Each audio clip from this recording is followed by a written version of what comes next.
No festival da escola, minha filha foi ignorada. As palmas secas do fim nem disfarçaram o desprezo. Alguém sussurrou: "Pobre menina, nem roupa de palco ela tem." Eu quase chorei. Até que um homem se levantou no fundo da sala, caminhou até o palco e pegou o microfone. Todos prenderam a respiração. Naquela noite, o ginásio da escola estava iluminado de forma especial. As cadeiras haviam sido organizadas em fileiras perfeitamente alinhadas e um pano vermelho cobria o palco onde as crianças, vestidas em trajes brilhantes, aguardavam ansiosas para suas apresentações. Pais se ajeitavam nas cadeiras, câmeras nas mãos, sorrisos nos rostos. A atmosfera era de festa. Mas dentro de mim não havia festa alguma. Enquanto todos sorriam e cochichavam elogios aos próprios filhos, eu segurava o celular com as mãos trêmulas, tentando conter o nó que já se formava em minha garganta. Minha filha, Clara, estava na quarta fileira, no canto do palco. As outras meninas usavam vestidos rendados, maquiagens leves, tiaras brilhantes.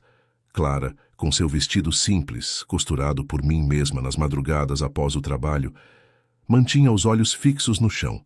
Eu reconhecia aquele olhar. Era o mesmo que ela fazia quando ouvia as colegas rindo baixinho, ao vê-la chegando com a mochila rasgada ou o lanche embrulhado em papel de pão. O locutor anunciou a próxima apresentação. Era a dança das alunas do 3º ano. O grupo subiu ao palco sob uma pequena salva de palmas. Quando a música começou, todos se moveram com desenvoltura, treinados, ensaiados. Mas Clara hesitou. Seus passos eram mais contidos, e ela evitava olhar para o público. Em determinado momento, a menina ao lado dela a empurrou discretamente, como se quisesse afastá-la do grupo. Eu vi. Todos viram. Mas ninguém reagiu. A dança terminou, e o silêncio que se seguiu foi ensurdecedor. Alguns pais bateram palmas secas, educadas, mas sem entusiasmo. Eu mesma não consegui bater palmas de imediato. A vergonha e a impotência me paralisaram. Foi então que alguém, 2 fileiras atrás de mim, murmurou: "Pobre menina, nem roupa de palco ela tem." A frase caiu como uma pedra no meu peito. Aquilo não foi apenas uma constatação cruel, foi um julgamento. Um julgamento de quem não sabe o que é acordar às 5 da manhã para limpar escadas, voltar para casa com os pés inchados e ainda sorrir para uma criança que pergunta por que o lanche dela é diferente do dos outros. Meu nome é Helena. Tenho 39 anos. Sou diarista, mãe solteira e filha de um tempo em que ser mulher pobre era quase um castigo hereditário. Desde que o pai da Clara nos deixou, sem explicações, sem pensão, sem uma visita sequer, venho tentando, sozinha, garantir o mínimo para que minha filha se sinta amada e segura. Mas naquela noite, no festival da escola, percebi que o amor que eu oferecia parecia insuficiente para blindá-la do desprezo do mundo. Clara voltou para a cadeira sem expressão. Sentei-me ereta, engolindo o choro. Meus olhos não se desviaram dela. Havia algo no modo como ela se encolhia, como tentava caber no menor espaço possível do palco, que me partia em 1000 pedaços. Eu já havia notado há meses que os convites para festas haviam cessado, que os recados das colegas diminuíram, que os professores raramente mencionavam seu nome nas reuniões. Mas ver tudo isso materializado ali sob a luz dos refletores foi demais para mim. Olhei em volta. As outras mães riam entre si, celebrando a performance de suas filhas como se estivessem diante de estrelas em ascensão. Algumas sequer disfarçavam os olhares de julgamento direcionados a Clara. Uma delas, elegante, cabelos presos com perfeição, olhos frios, chegou a comentar com a amiga ao lado, sem baixar o tom: "Acho uma irresponsabilidade colocar todas as crianças no palco, mesmo as que não têm estrutura para isso." Fechei os olhos, respirei fundo, pensei em me levantar, em dizer algo, mas permaneci imóvel. E talvez esse tenha sido o pior momento da noite. Perceber que minha impotência era tão grande quanto a dor da minha filha. A música seguinte começou anunciando a próxima apresentação, mas eu não ouvia mais. Tudo ao meu redor, havia se dissolvido num silêncio de angústia. Senti que Clara olhava discretamente em minha direção, buscando talvez um olhar que dissesse: eu estou aqui. E eu estava. Mas não sabia se era o suficiente. Foi nesse instante, quando tudo parecia já estar perdido, que uma movimentação incomum chamou a atenção de todos. Do fundo da plateia, um homem alto se levantou. Usava roupas simples, calça social antiga, camisa passada com esmero, sapatos gastos. Caminhava com passos firmes, mas sem pressa. Todos os olhares se voltaram para ele enquanto ele deslizava entre as fileiras. Havia algo em sua presença que causava silêncio. Um silêncio diferente. Curioso. Quase reverente.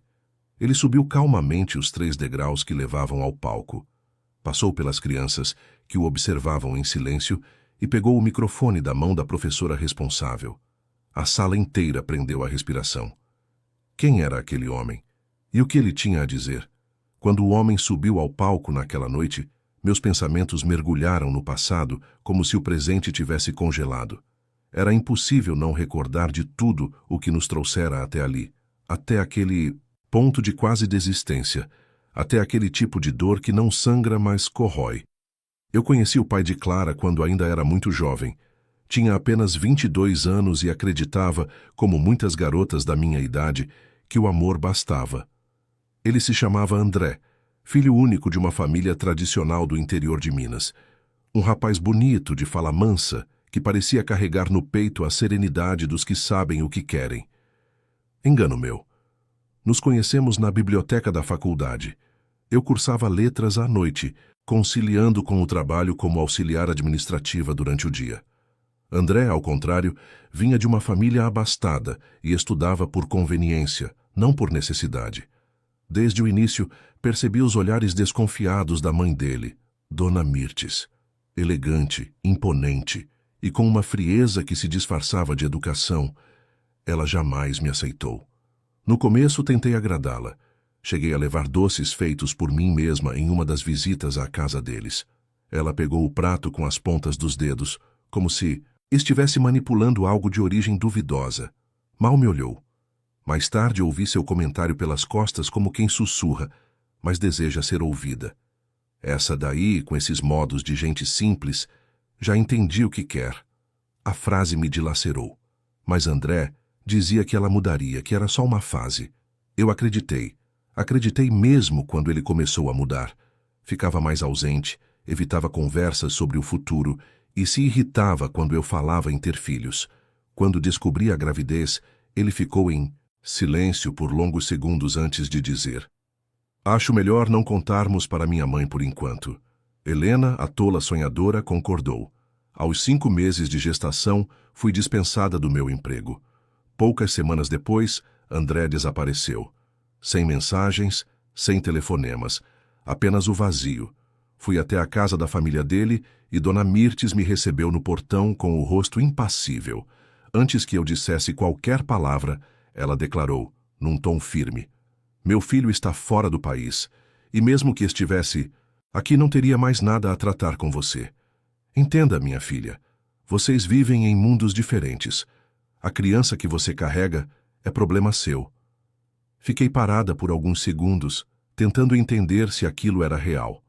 Ela então se virou e entrou, deixando-me sozinha diante de um portão de ferro alto demais para ser vencido com súplicas. Foi naquele dia que compreendi o tipo de mundo ao qual Clara chegaria. Um mundo que, para algumas pessoas, se divide entre os que pertencem e os que incomodam. Voltei para casa sozinha, e assim permaneci. O restante da gravidez foi marcado por consultas públicas, noites insones e um medo constante de não conseguir dar conta. Clara nasceu em uma madrugada chuvosa, em uma maternidade lotada, onde mães dividiam leitos e o choro dos bebês ecoava pelos corredores como um lamento coletivo. Quando a peguei nos braços pela primeira vez, senti o peso da responsabilidade, mas também algo mais forte, uma promessa silenciosa. Ela nunca estaria sozinha, mas o mundo é cruel com mães solitárias. Aos poucos, os poucos amigos se afastaram. A igreja que frequentava deixou de fazer visitas.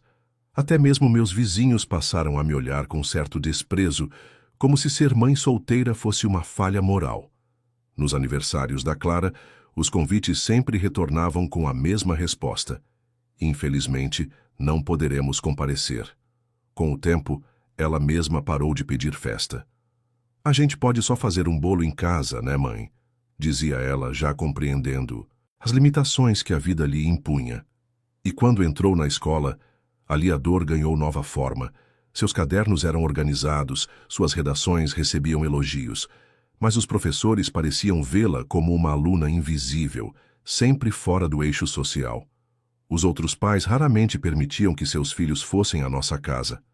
É longe, diziam. Mas eu sabia, não era a distância, era o estigma, e mesmo com tudo isso, Clara jamais reclamava. Ela fazia seus deveres sozinha, ajudava com a louça e me esperava chegar das faxinas com um copo de água e um sorriso. Às vezes me olhava e dizia: um dia tudo vai melhorar, né, mãe? Naquela noite do festival, quando vi o desprezo pintado em olhares e sorrisos de canto de boca, revivi cada passo dessa trajetória. Cada injustiça, cada humilhação, e pela primeira vez em muito tempo, duvidei da minha força. Mas então, como se os fios do destino fossem puxados por mãos invisíveis, aquele homem surgiu, andando devagar, mas com propósito. E algo no modo como ele olhava para Clara me despertou um arrepio, porque eu conhecia aquele olhar. Ele segurava o microfone agora diante de uma plateia confusa, perplexa. Ninguém sabia o que dizer. A professora da turma se aproximou, visivelmente desconcertada, mas ele levantou a mão educadamente, pedindo apenas um instante. A voz que saiu de sua boca a seguir foi grave e pausada, e cada palavra parecia carregada de anos de silêncio. Boa noite. Eu sei que talvez este não seja o momento mais comum para se falar, mas preciso contar uma verdade antes que essa menina volte para casa achando que é menor do que realmente é. Um burburinho atravessou a plateia. Alguns pais se remexeram nas cadeiras, outros franziram a testa, incomodados. Mas eu não me mexi, porque naquele instante eu reconheci. Aquele homem era meu pai, e eu não o via há mais de 20 anos. Houve um instante em que o tempo pareceu parar. A voz do homem, pausada e firme, ecoava no microfone do ginásio silencioso. As luzes do palco projetavam sombras longas em seu rosto, revelando marcas do tempo, rugas de silêncio, de ausência, de arrependimento. Mas seus olhos, os olhos estavam úmidos, carregavam uma força que não vinha da juventude, mas da memória. Eu não sabia se estava sonhando. O homem diante de mim, que segurava o microfone com delicadeza e encarava uma multidão sem vacilar, era meu pai, Fernando, o mesmo que havia saído de casa quando eu tinha 14 anos, sem deixar explicações, cartas ou sequer uma despedida. Minha mãe passou anos esperando por notícias. Eu passei anos tentando esquecer, e ali estava ele, mais velho, mais magro, mas inconfundível. Esta menina, ele disse, apontando suavemente para Clara, que o observava com o olhar perdido entre a surpresa e a confusão, é muito mais do que vocês pensam. Ela é um farol aceso num mar escuro, e não é porque veste roupas simples ou caminha com timidez que merece desprezo. A diretora da escola se remexia em sua cadeira. A professora tentou intervir, mas a plateia, curiosa, pediu silêncio. Ninguém sabia o que aquele senhor estava fazendo ali, mas todos queriam ouvir. Eu sei o que é o silêncio, ele continuou, porque passei anos mergulhado nele. Anos em que deixei minha própria filha crescer sem um pai. Fui embora por covardia, sim, porque não soube lidar com os próprios fracassos, porque me afastei das pessoas que mais me amavam, e agora, olhando para minha neta, tão parecida com a mãe, eu entendo o peso do que perdi. Meus olhos se encheram de lágrimas. A plateia havia se calado completamente. Não era mais só uma apresentação escolar, era uma confissão pública. Era um pedido de perdão diante de dezenas de desconhecidos. Mas mais do que isso, era um ato de coragem. O primeiro que eu via vindo daquele homem. Clara, sentada à frente, tentava compreender o que acontecia. Suas mãos pequenas estavam entrelaçadas sobre o colo. Ela olhava para mim, buscando respostas que eu ainda não tinha. Eu apenas assenti com a cabeça em silêncio, permitindo que ela visse meu rosto lavado de emoção. Ela merecia saber. Ela merecia tudo. Meu pai então se virou completamente para Clara e disse: "Você é uma menina extraordinária, Clara. Eu te vi dançar. E não importa se erraram os passos, se a roupa era diferente, se as palmas foram poucas. Você subiu naquele palco. Isso é o que importa. Você esteve onde os outros apenas assistem." Aquelas palavras tiveram o efeito de um feitiço. Vi os olhos da minha filha se arregalarem, os ombros se endireitarem. Pela primeira vez naquela noite ela parecia vista. Realmente vista. Meu pai se ajoelhou diante dela e estendeu a mão. "Você me permite dançar com você?" Houve um murmúrio na plateia, um movimento involuntário de emoção coletiva. Clara hesitou, olhou para mim novamente, e então, pela primeira vez desde que tudo começou, ela sorriu. A professora, ainda incrédula, colocou novamente a música no aparelho de som, e meu pai, com movimentos lentos, mas cheios de ternura, conduziu Clara pelo palco. Não era um espetáculo, era algo mais íntimo, mais bonito. Era a reparação de algo antigo, a redenção de uma ausência, a dança de uma neta com o avô que acabara de encontrar. Alguns começaram a aplaudir, aos poucos, depois com mais força. Não por técnica ou coreografia, mas por emoção, por algo que ninguém esperava presenciar naquela noite. Ao final, Clara foi abraçada com força pelo avô, e pela primeira vez em muito tempo, ela se permitiu chorar. Um choro que lavava, silenciosamente, o desprezo, o abandono e a vergonha. Quando a apresentação foi encerrada, as luzes se apagaram por alguns segundos, e eu, ainda sentada, sentia meu coração em pedaços, mas agora por outro motivo, porque uma parte de mim, a parte ferida e esquecida, queria odiar aquele homem, mas a outra parte, a parte mãe, queria entender. Saí da plateia devagar. Esperei que todos passassem. Ao chegar ao pátio da escola, o encontrei sentado em um banco de cimento, com Clara ao lado. Eles conversavam baixinho. Quando me viu, ele se levantou. "Helena?" Eu o encarei. Havia tanta coisa que eu queria dizer, tanta dor acumulada, mas as palavras pareciam pequenas diante de tudo. Ainda assim falei: "Por que agora?" Ele abaixou a cabeça. O silêncio dele não era mais o mesmo de antes. Agora havia arrependimento. "Porque eu estou doente, filha." Essas palavras caíram como uma pedra no lago calmo que se formava entre nós. O tempo está me cobrando o que deixei para trás. Quando vi a foto da Clara nas redes sociais da escola, soube que era ela. Soube que era minha chance, talvez a última. Clara nos olhava confusa, mas com uma serenidade que só as crianças são capazes de manter, mesmo diante do caos. Eu permaneci ali, parada, encarando um homem que me havia deixado, mas que agora, de alguma forma, estava se tornando essencial para minha filha. E me vi diante de uma decisão que nunca imaginei que teria que tomar. Deveria eu permitir que ele fizesse parte de nossas vidas, mesmo com tudo o que causou? Ou deveria protegê-la de mais uma possível decepção? A resposta, naquele momento, ainda era um mistério. Mas o que aconteceu nos dias seguintes foi algo que mudou o rumo das nossas vidas para sempre. Os dias seguintes ao festival da escola pareceram estranhamente silenciosos. Era como se o mundo ao nosso redor houvesse desacelerado, respeitando o espaço necessário para que nossas feridas, antigas e recentes, começassem a cicatrizar. Clara, pela primeira vez em meses, chegava da escola com os olhos acesos. Contava animadamente sobre os colegas que a cumprimentaram, sobre a professora que elogiou sua apresentação e, mais surpreendente, sobre o convite da diretora para representar a escola em uma apresentação musical no evento municipal do bairro.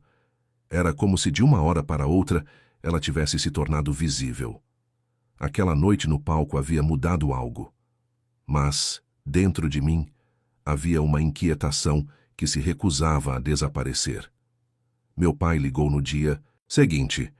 A voz estava mais fraca do que eu me lembrava da infância, mas ainda havia nela um peso firme que denunciava arrependimentos acumulados.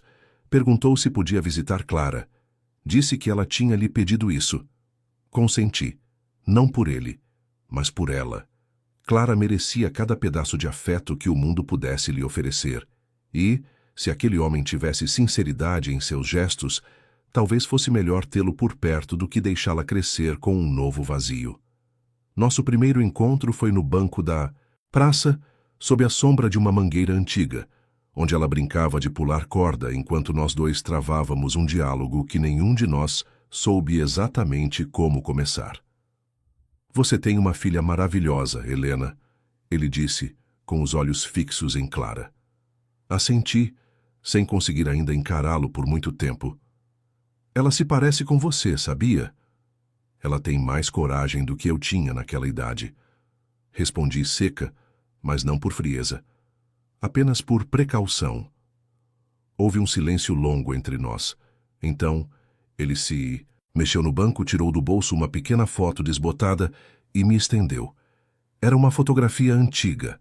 Eu, aos 7 anos, sentada no colo dele, rindo, com um sorvete nas mãos. Eu carreguei essa foto comigo todos esses anos, até quando não merecia mais. Minha garganta apertou, mas permaneci calada. Helena, eu não sumi porque não amava você ou sua mãe. Sumi porque errei. E quando os erros começaram a se acumular, achei mais fácil fugir do que encarar o que me tornei. Virei o rosto. O vento trouxe o cheiro das flores da praça. Clara nos observava de longe, sorrindo. Era impossível não sentir a colisão entre passado e presente. Você está doente? Perguntei finalmente. Ele assentiu com um gesto curto. Descobri há pouco. O diagnóstico ainda é incerto, mas os médicos dizem que é agressivo. Eu não sei quanto tempo tenho. Essa confissão deveria ter me causado alívio, talvez, ou raiva. Mas o que senti foi algo diferente. Um lamento silencioso por todos os anos desperdiçados, por todas as ausências que poderiam ter sido presença, pela infância que vivi e pela paternidade que Clara jamais teria. Por que você não voltou antes? Ele olhou para o chão, respirou fundo e disse: porque quando me dei conta da vida que deixei para trás, achei que seria tarde demais. E se for agora que ao menos ela, apontando para Clara, saiba que não está sozinha, que ela tem mais de onde veio do que apenas a sua força. As visitas tornaram-se frequentes. Meu pai buscava Clara na escola, contava histórias antigas da família, ensinava-lhe jogos de tabuleiro que nem eu lembrava mais que existiam. E aos poucos, a menina passou a chamá-lo de vovô, com uma naturalidade que me surpreendia. Mas quanto mais Clara se afeiçoava a ele, mais o medo crescia dentro de mim. Havia ainda uma sombra naquela história que eu não conseguia ignorar. E ela veio à tona de maneira inesperada, uma tarde, quando encontrei uma carta antiga entre os documentos de minha mãe, guardados em uma caixa, esquecida no armário. Era uma carta escrita à mão, endereçada a mim, mas jamais entregue. Minha querida Helena, se você está lendo isso, talvez eu não esteja mais por perto. Há algo que nunca tive coragem de te contar. Seu pai não foi embora sozinho. Ele foi embora porque alguém o mandou embora, e esse alguém fui eu. Meu coração disparou. Li o restante da carta com as mãos trêmulas. Na época, achei que estava fazendo o certo. Seu pai havia perdido o emprego. Estava desorientado. Eu temia que ele afundasse vocês duas, e num momento de desespero eu pedi que ele se afastasse. Disse que você estaria melhor sem ele. Ele chorou. Muito.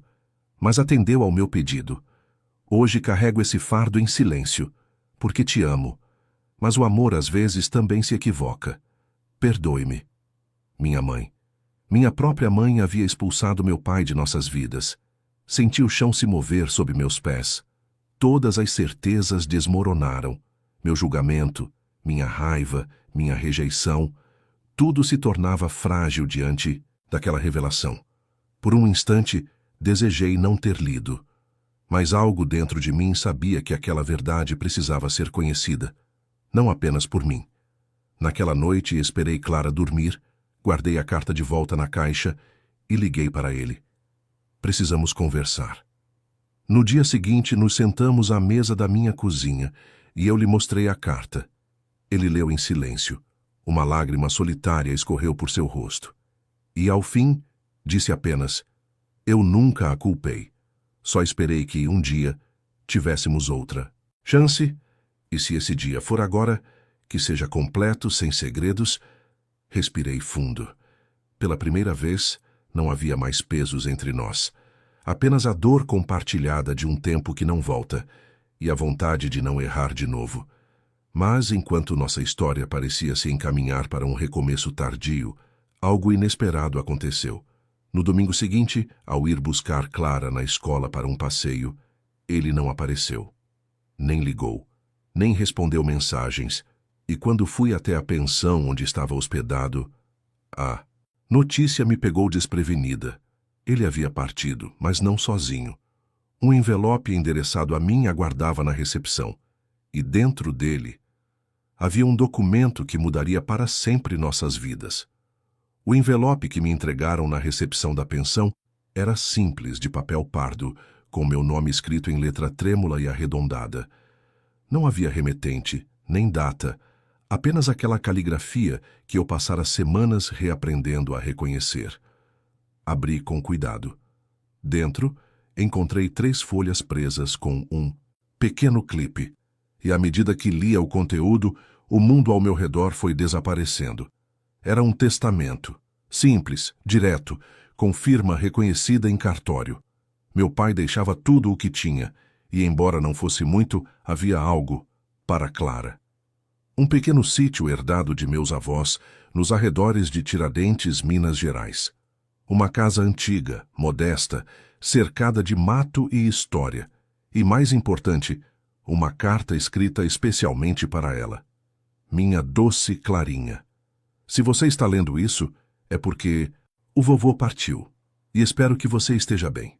Quero que saiba que, mesmo em pouco tempo, você me deu o maior presente que um homem pode receber. A chance de ser alguém melhor, mesmo no fim. Guardei esse sítio por anos, pensando que jamais teria a quem deixar. Agora sei que ele tem um destino, ser seu. Que nele você possa crescer, plantar, sorrir, correr. Que ele seja o espaço onde você possa construir a vida que merece. E quando sentir saudade, olhe para as estrelas. A mais brilhante vai ser meu.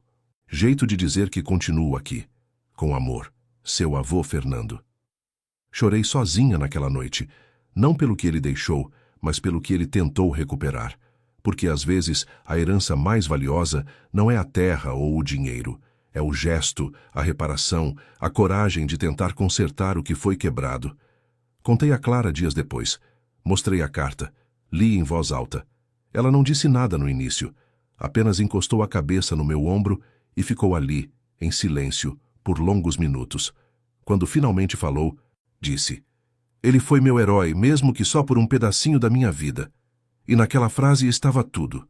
Vendemos o pequeno apartamento alugado onde morávamos e mudamos para o sítio poucos meses depois.